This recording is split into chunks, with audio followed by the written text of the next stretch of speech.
Personne ne fait attention à moi, bien entendu. Je me dis que vraiment, cette météo et ces funérailles ne présagent rien de bon.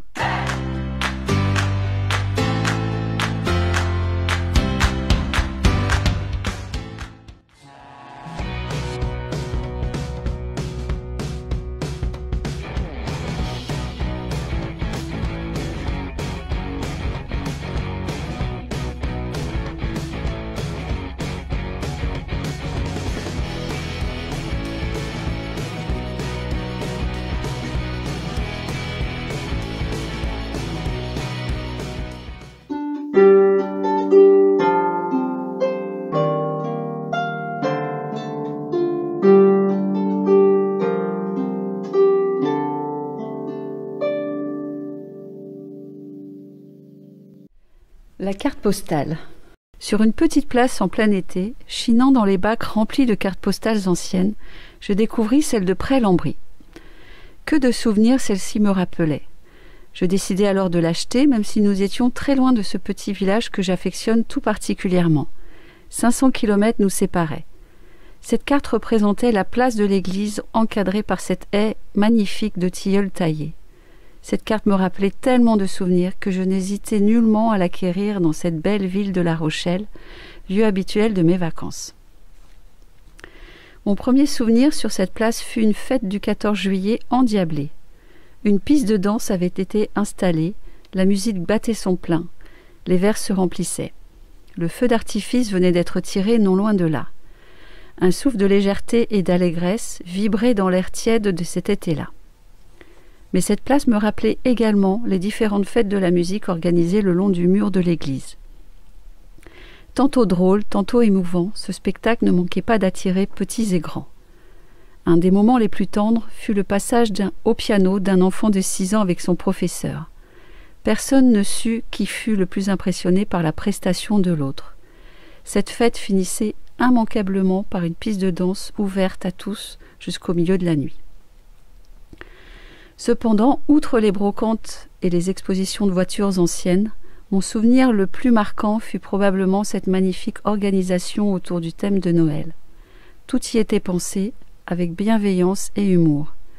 Les stands d'artisanat ou de mets succulents à déguster, le trône du Père Noël et ses elfes munis d'appareils photo, la dégustation de vin chaud et de pain d'épices offerte par le maire, le spectacle de la chorale donné dans l'enceinte de l'église, l'arrivée tant attendue du Père Noël sur une calèche, la distribution des cadeaux. Et surtout, cette ambiance bon enfant que l'on ne retrouve nulle part ailleurs. Une ambiance comme avant, comme au temps des bals, des foires et loin des écrans.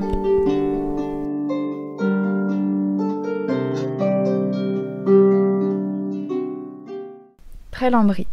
Je ne connais pas. Je veux être bibliothécaire et je recherche du travail près de chez moi. Il se trouve qu'un poste est disponible. J'arrive à l'entretien d'embauche en avance, le temps de m'approprier les lieux. Je me gare sur la place à côté de l'église. Il fait gris. Il pleut des cordes. J'attends que la pluie se calme. Au moment où je m'apprête à sortir, les portes de l'église s'ouvrent et de nombreuses personnes sortent, manifestement endeuillées. Je me sens de trop au milieu de toutes ces personnes. J'essaye de me faire discrète dans ma voiture. Je me cache presque.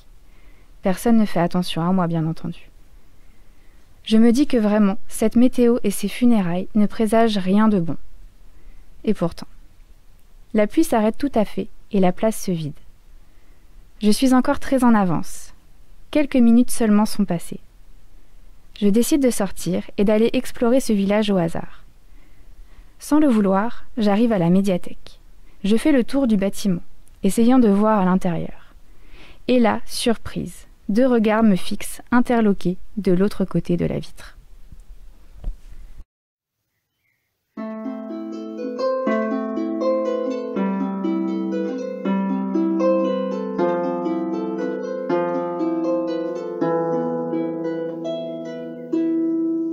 Comment j'ai découvert Presles?